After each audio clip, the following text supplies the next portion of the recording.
गुरु की चर्चा तो महोत्सवों और परिचर्चाओं में हम लोग करते ही हैं। हमारा और आपका ये संकल्प ही है कि श्री गुरु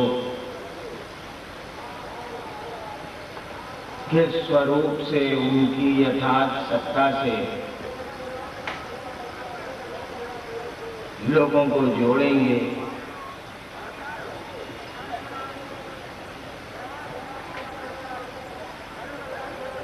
आवाम, एक एक आदमी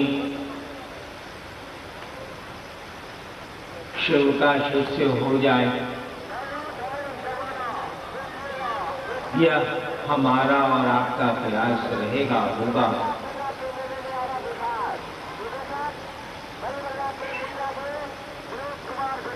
संगोष्ठी में अमूमन हम लोग व्यवस्था की बात ज्यादा करते हैं।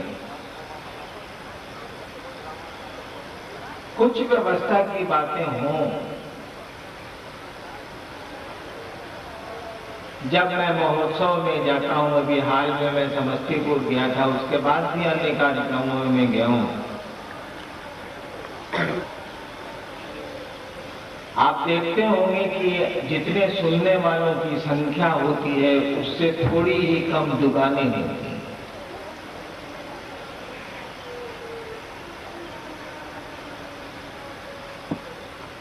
मेरी तस्वीरें तो इतनी होती हैं कि आप इत्मीनान से उस पर पेशाब कर सकते हैं। जगह ही नहीं बचती है, कहां करिएगा पेशाब।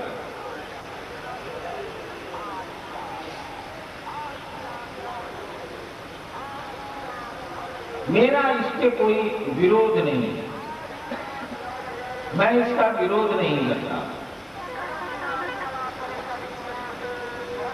लेकिन आपको यह बात समझनी चाहिए, व्यापारी तो अपनी दुकानें लगाएंगे,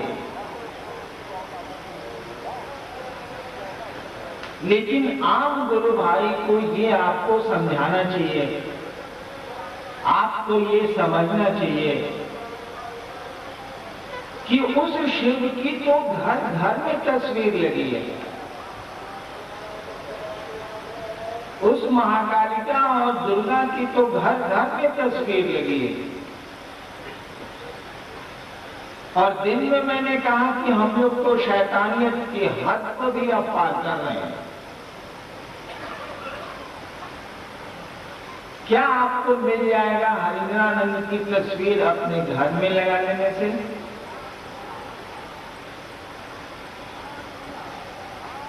कहीं ऐसा तो नहीं है कि आपके स्वाभाविक जो आप में धर्म के प्रति एक आकर्षण है, इन भगवान के प्रति या साधुओं के प्रति या हरिंद्रानंद के प्रति जो आपके मन में श्रद्धा है या लगाव है, इस श्रद्धा का दूसरे दुरुपयोग कर रहे हैं और आपकी जेब काटी जा रही है?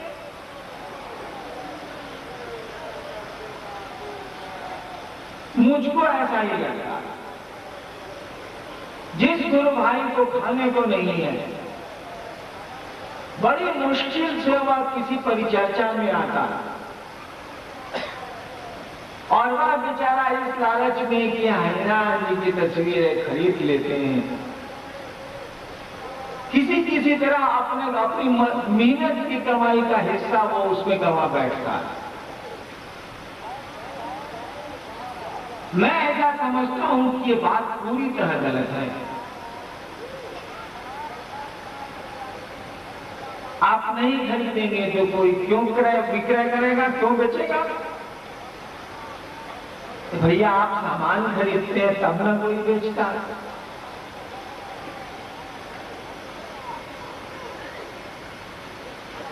इन बिंदुओं पर आपको सतर्क होना चाहिए, अपने गुरु भाइयों को भी सतर्क करना चाहिए। अपने पैसे को क्यों बेकार व्यय करते हैं, उससे कोई लाभ नहीं होंगे।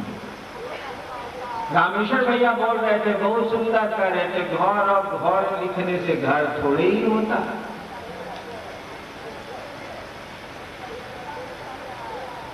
घर बनेगा तब न घर हो।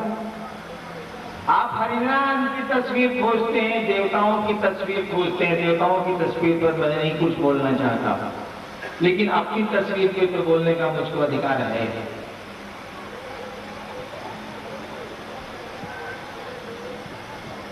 आप मेरी तस्वीरों से क्यों ताल्लुक रखते हैं, मुझसे क्यों नहीं रखते हैं? मैं आपसे ताल्लुक रखता हूं, आप रखें अथवा ना रखें। आप ताल्लुक कैसे रखते हैं पता है? मैं जैसे निकलूंगा आप उठ के इस तरह पांव छुएंगे, यही याद भागा। क्योंकि एक आदमी को इतना आदमी पांव छुएगा तो बेचारा वो तो क्या कहते हैं, पांव विहीन हो जाएगा, उसके पांव ही टूट जाएंगे, लंगड़ा हो जाएगा। न समय न ऐसी व्यवस्था है। आज दिन में भी लोगों ने आपसे आग्रह किया, मैं सुन रहा था, चाचा रामेश्वर भैया बोल रहे हैं कि ऐसा क्यों करते हैं आप? व्यवस्था टूटती है और एक असुविधा पैदा होती है। ऐसे प्रणाम करेंगे तो आपका प्रणाम नहीं जाएगा। ठीक है, आपका और हमारा ये स्वभाव है, जो प्रत्यक्ष दिखता है उसके प्रति श्रद्धा अर्पित करने का भारतवर्ष का ये बड़ा पुराना रिवाज है, बड़ी पुरानी परंपरा है ये। लेकिन जब अव्यवस्था होती हो, जब असुविधाएं होती हो, तब तो आपको सोचना चाहिए, तब तो आपको विचारना चाहिए, तब समझेंगे इस बात को आप। कितने दिन लगेंगे आपको इस व्यवस्था को ठीक कर लेने में? महादेव का चेहरा जहां बैठा है वहां से वो बातें नहीं कर सकता क्या? अगर अव्यवस्था होती है तो उस अव्यवस्था को पैदा नहीं करना है। मुझको कोई असुविधा नहीं है कि आप मेरा पांव छूते हो अथवा न छूते हो, कोई असुविधा, कोई दिक्कत मुझको नहीं है, छुइए, कोई दिक्कत नहीं है। लेकिन होती है अव्यवस्था। आपको पता है कि छपरा की परिचर्चा में एक आदमी को मैंने एक हाथ मार दिया। क्यों? इसीलिए कि मैं पूरी तरह गिर जाता। तो मेरा वो प्रशासन वाला रुख आ गया मेरे सामने, ये कौन सा तरीका? मैं ऐसे उतरता था, मैं ऐसे उतरता, ठीक है, और एक ऐसी सीधी थी एकदम, और मैं ऐसे उतरने में आदमी ऐसे हो जाएगा, और एक आदमी ने मेरा पांव पकड़ लिया। अब वो छोड़ी। अच्छा, जो लोग मेरे अगल बगल हैं वो तो उस भीड़ को हटा रहे हैं कि और लोग पांव नहीं छुए, अब गोड़ नहीं छोड़ना। मेरा शरीर दो आदमी संभाले हुए पीछे से, अन्यथा मैं तो गिर ही चुका था। दो आदमी पकड़े हुए मेरे कंधे पर, साथ गिरे नहीं। अब उस पांव पकड़ने वाले से बचाने के लिए कोई मेरे पास उपाय नहीं था इसके अलावा कि मैं उसको एक हाथ मारूं।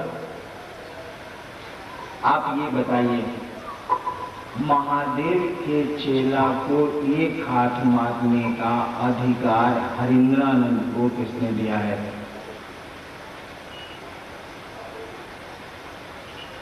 किस हैसियत से हरिंद्रानंद किसी शिव के शिष्य को एक हाथ मार देंगे? किस अधिकार से वो मारेंगे? मुझको महादेव से माफी मांगनी पड़ी। हमने कहा कि सरकार गलती हो गई, मेरे पास कोई उपाय नहीं था,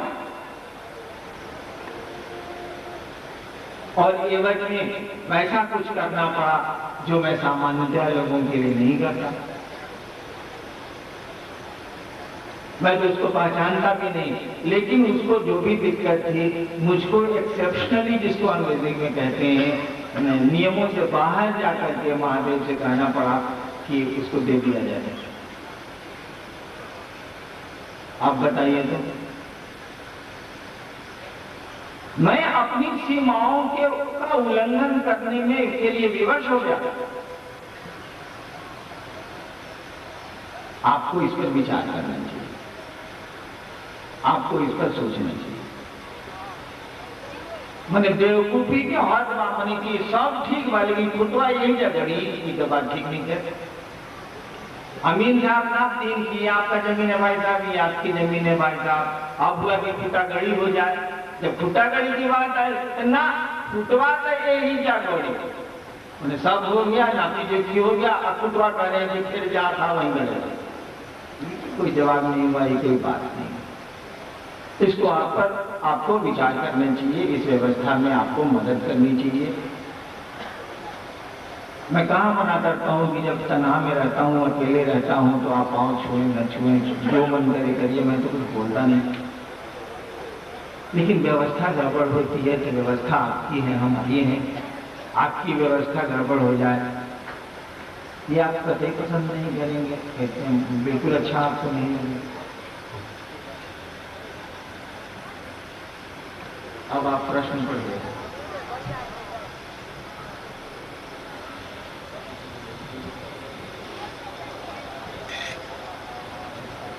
यही सवाल था।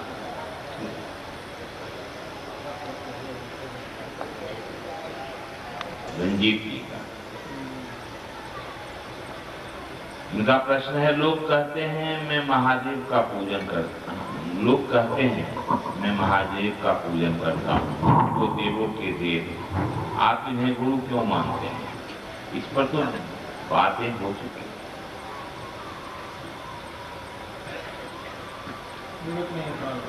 इस पर तो आज बहुत काफी चर्चा इस पर हुआ है। और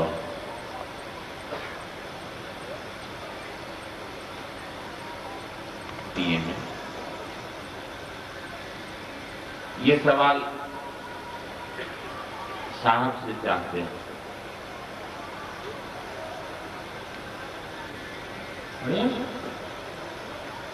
कृपया बतावे कि इस कलयुग में शिव गुरु आपको ही क्यों पकड़े?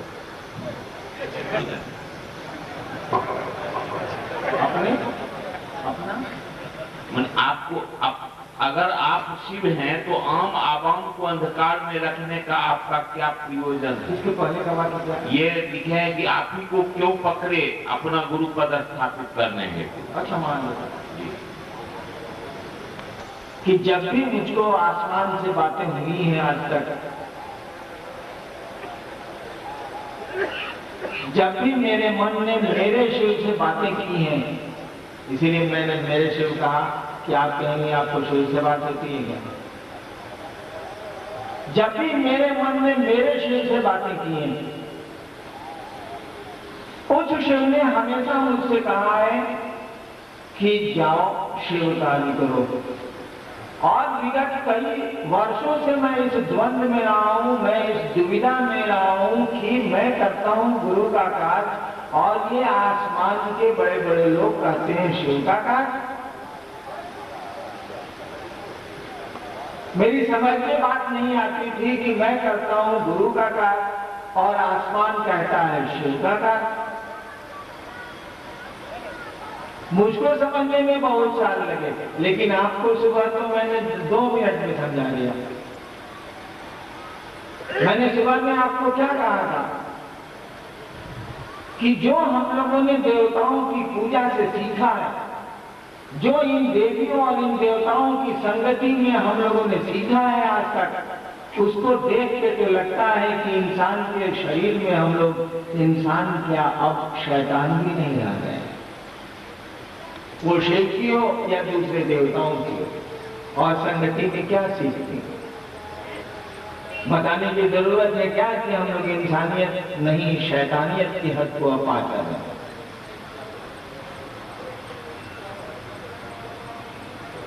नतीजा क्या निकलने वाला है समझ में नहीं आया? जब हम में गुण देवताओं का नहीं आएगा, जब देवताओं की संगति में हम लोगों में दुर्गुण आ गया है, हम लोग इंसान भी अब नहीं रह गए हैं, देवता क्या बनेंगे? तो एक दिन लोग कह देगा जैसन सौम्य रहे वैसन सीख लो।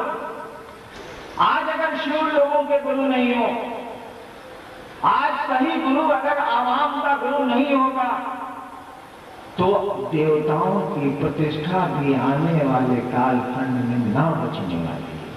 नहीं बचेगी, शिव की प्रतिष्ठा नहीं बचेगी। और शिव तो ईश्वर का नाम है, वो तो सृष्टि का खुद ही है, वो तो उसी की स्थिति और लय के धारक खुद है, स्वयं है वो। इसीलिए चिंता भी उन्हीं को होगी।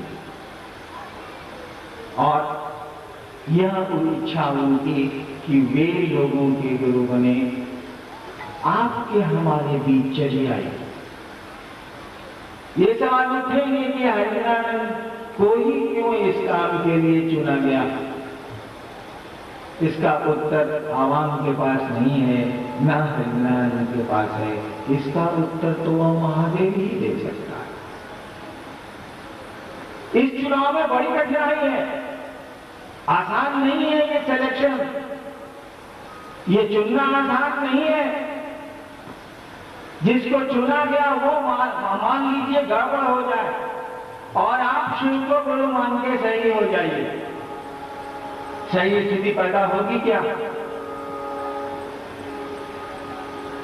जिसने शुरू किया कि शिव को गुरु माने आप, मान लीजिए वह किसी स्वार्थवश या किसी कारणवश शिव को बेचने लग जाए, अपने गुरु को बेचने लग जाए, और आप शिव को गुरु मान के सही दिशा में चल रहे हो, क्या होगा इसका परिणाम?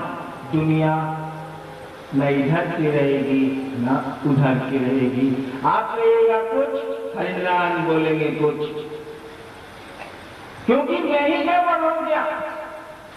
लोग कहेंगे जिसने शुरू किया वो क्या कहता है और मैं गड़बड़ बोल रहा हूं, परिणाम नहीं आएंगे। आप ठीक बोल रहे हैं, लेकिन आपकी बात जनमानस काटेगा, कहेगा कि हरिनारायण जी आप बोल रहे हैं, उन्होंने शुरू किया, वही बात सही है। और सचमुच में वह बात अगर गलत होगी तो परिणाम गलत हो जाएंगे, रिजल्ट नहीं आएगा ठीक। आप ठीक बोल रहे हैं तब भी जनमानस आपकी बात नहीं पकड़ेगा, वो गलत बोल रहा है, पहला आदमी है, अंग्रेजी में कहा जाता है हॉर्सेस माउथ, वहीं से बात शुरू हुई है, लोग वहां जाएंगे।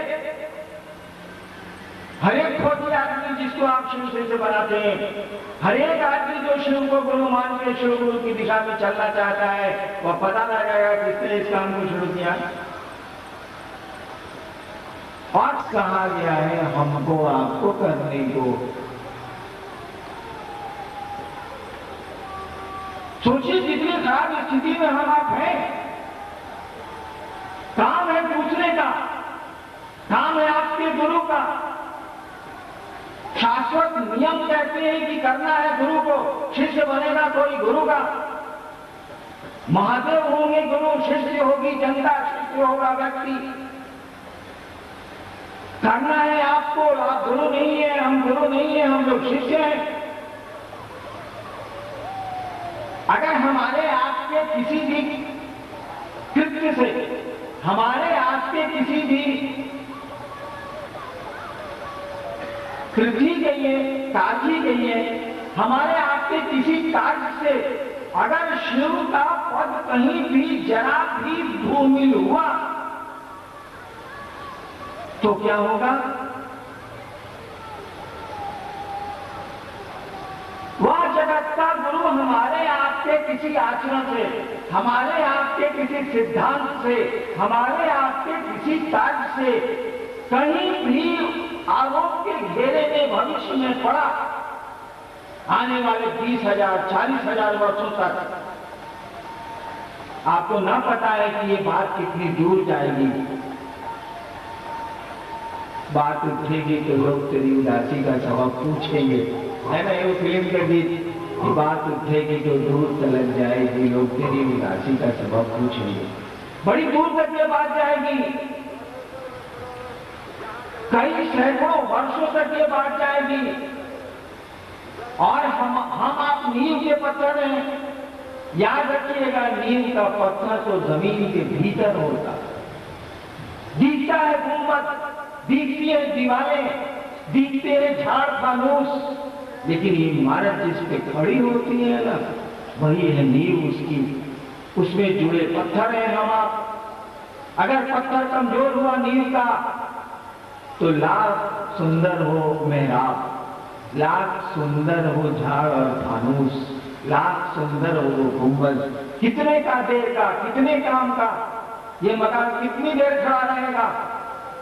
मकान तो खड़े होते हैं नींव पर।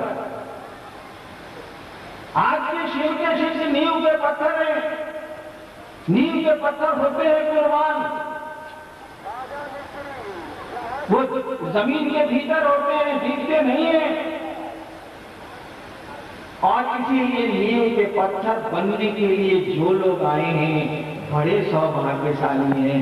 सच मानिए उसी शिव के लोग हैं, नींव का पत्थर बनेंगे, फिर शिव के पास वापस जाएंगे। वो सोचिएगा नहीं, समझिएगा नहीं, क्या होगा इसका परिणाम। सब कुछ तो आपके गुरु के मत्थे गिरेगा।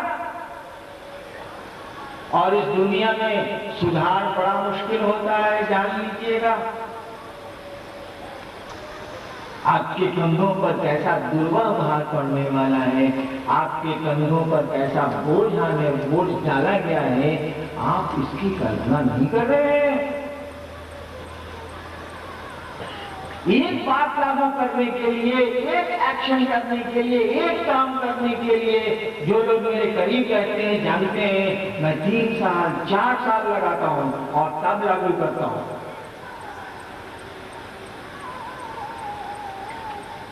आसमान के किसी साधु से मैं नहीं बात करता कि देखिए ऐसा है, ऐसा है, ऐसा है, हम ऐसा कर रहे हैं, कहीं गड़बड़ तो नहीं होगा, ऐसा है, हम ऐसा कर रहे हैं, कहीं गड़बड़ तो नहीं होगा।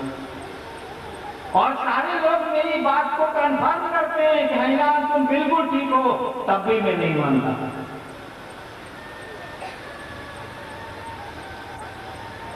तब मैं अपने महादेव से बात करता हूं। इसलिए मैं बार बार अपना महादेव कह रहा हूं कि आप ऐसा नहीं समझ लेंगे कि आपके महादेव से मेरी बातचीत होती। मेरी बातचीत मेरे महादेव से। बहुत लोग सवाल करता है आपको महादेव से भेंट है क्या? मैं कह रहा हूं नहीं है, क्योंकि आपका महादेव कौन है मैं नहीं जानता, लेकिन मेरे महादेव से मेरी बातचीत है।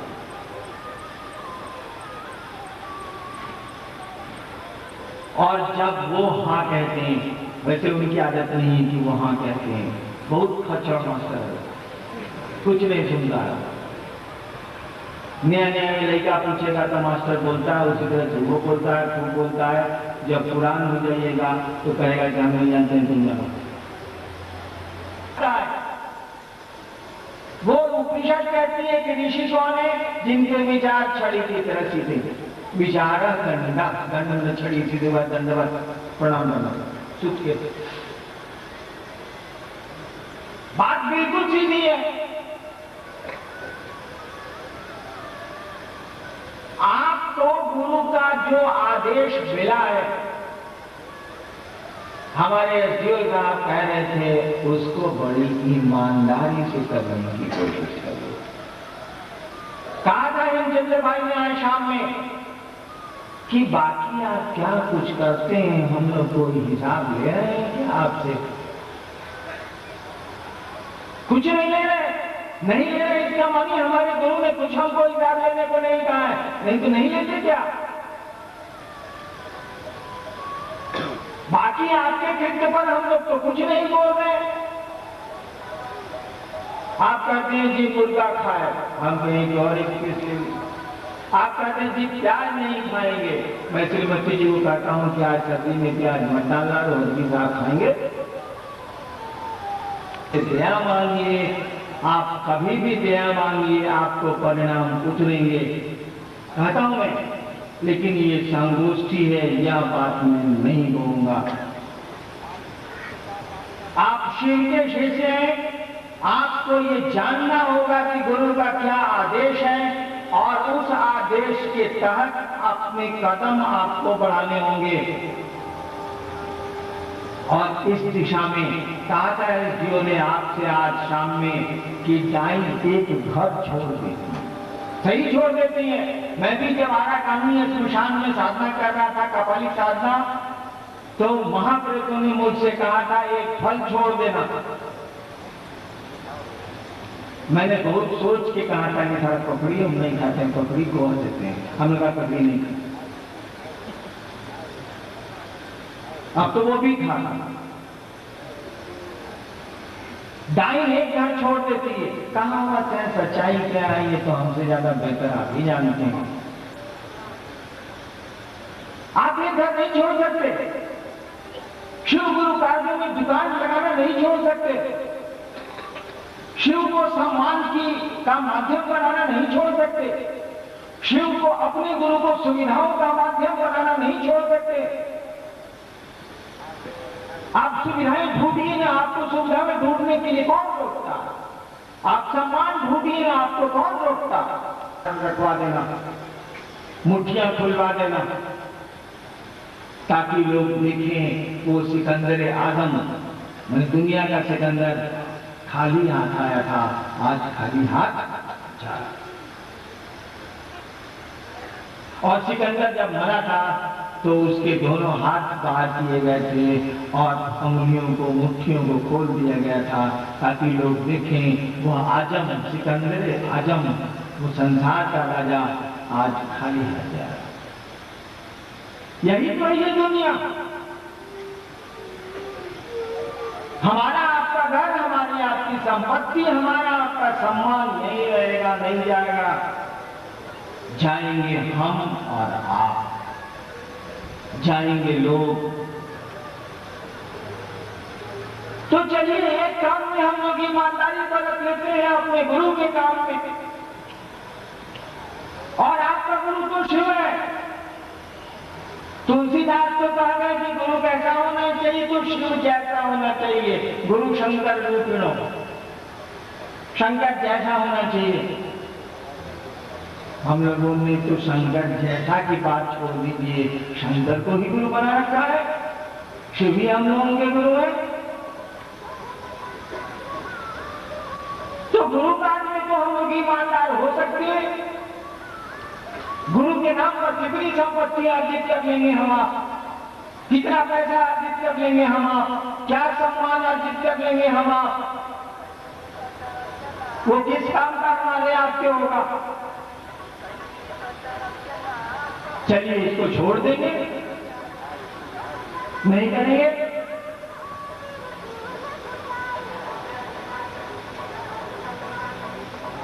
तो अपने शिष्यों को शिव से नहीं जोड़ते।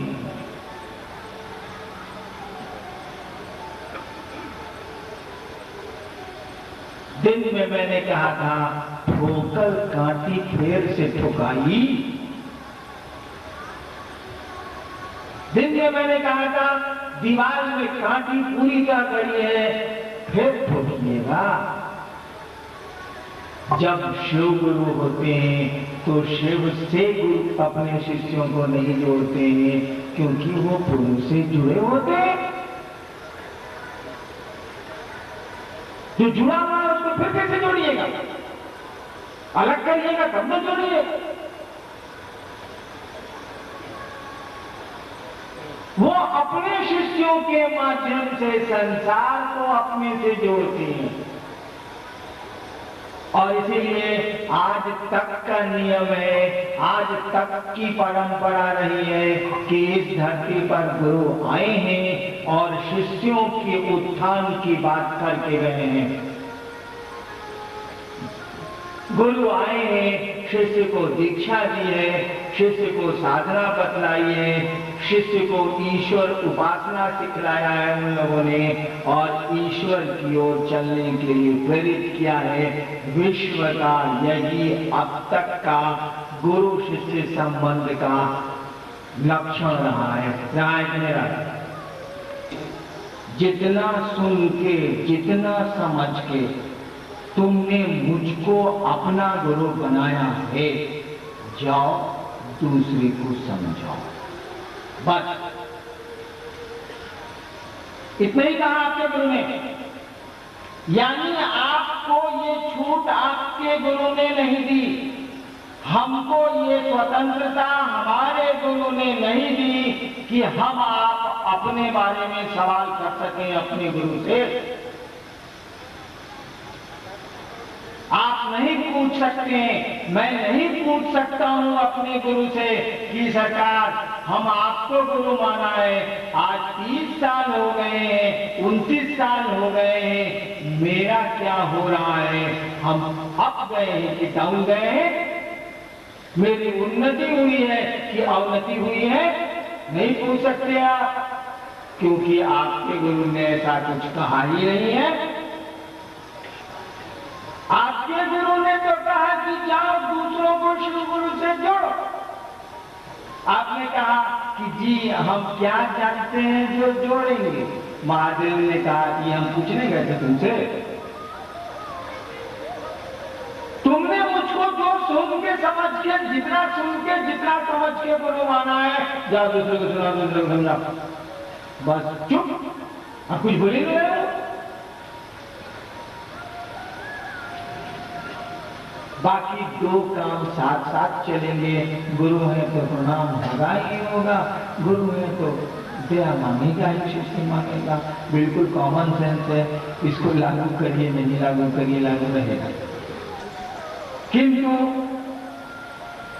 मैं अपने बारे में पूछ नहीं सकता और आपको सूचना मैंने दी है, इसीलिए आप नहीं पूछ सकते मेरे बारे में। आप लोगों की स्थिति तो चांदी ही चांदी है, मेरी स्थिति बिल्कुल कालिमा है, अंधेरा है। मेरे बारे में तो उनसे पूछने वाला कोई नहीं है, मैं पूछ नहीं सकता। आप अपने गुरु से पूछ नहीं सकते, दूसरे पूछेंगे, उनको अधिकार है, क्योंकि उनको आदेश है कि दूसरों को जोड़ो। तो सबके बारे में तो मुझसे पूछा जा सकता है, मैं पूछ सकता हूं कि सरकार क्या होगा, आपने आदेश दिया था शिव गुरु से जोड़ो, हम इतना जोड़े हैं, अगर सही में नहीं जुड़ा तो क्या होगा। अरे हम लोग का क्या है, कहा जाता है कि नंगे नहाएंगे तो कार्य ही नहीं किया, यानी मंच से माइक से। आज 13 साल बीत गए, एक युग बीता। 13 साल हो गया, 12 साल का एक युग होता।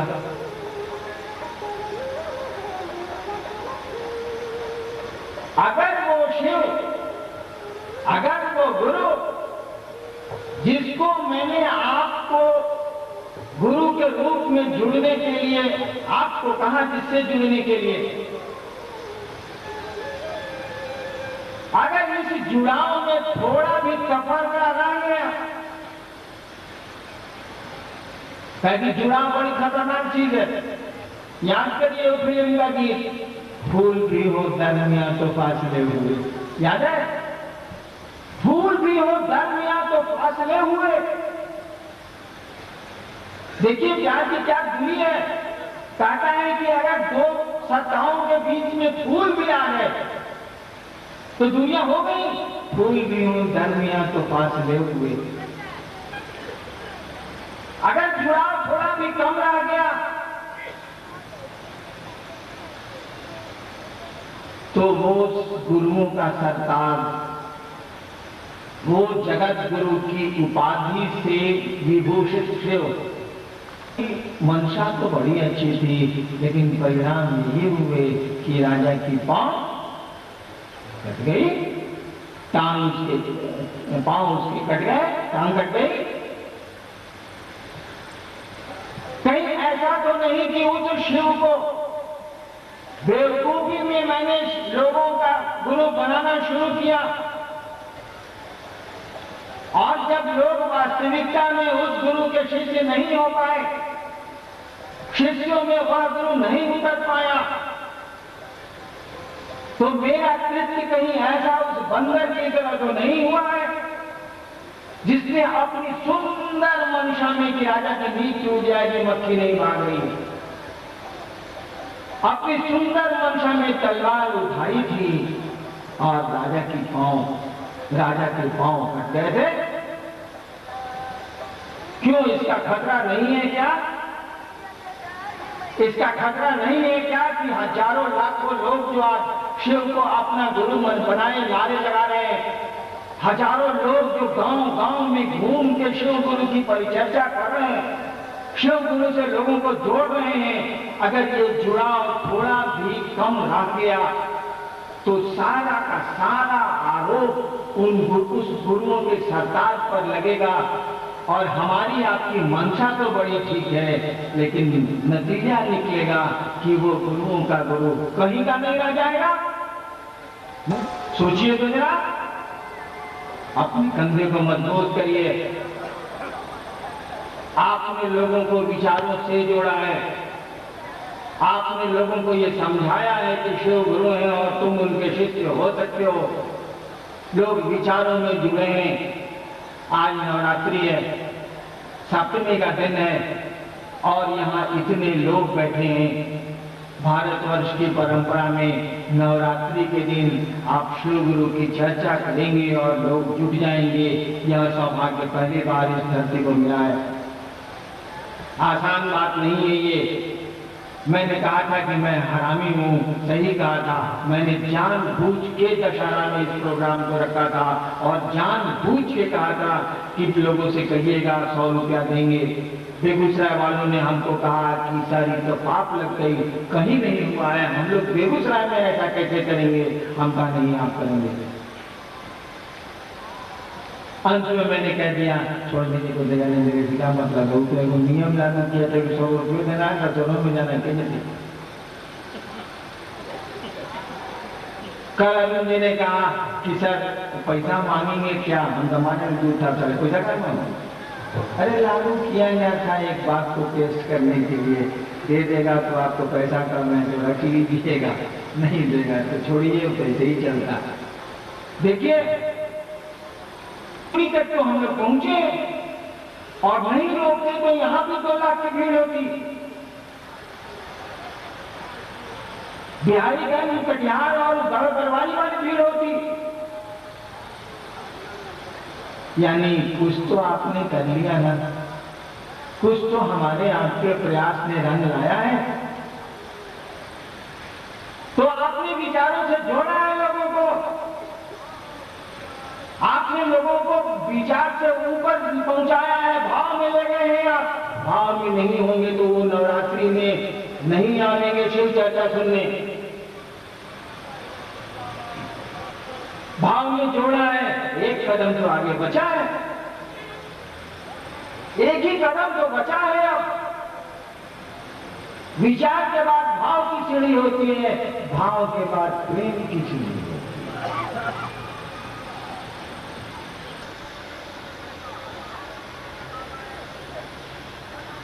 उस शिव का कार्य कौन करेगा।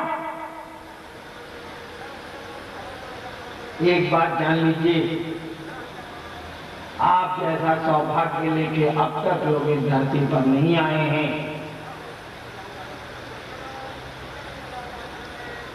लोग आपके भाग्य पे ईर्ष्या करेंगे आने वाले कालखंड में। आप वह भाग्य लेके आए हैं जो धरती के लोगों को नहीं मिला है आज तक।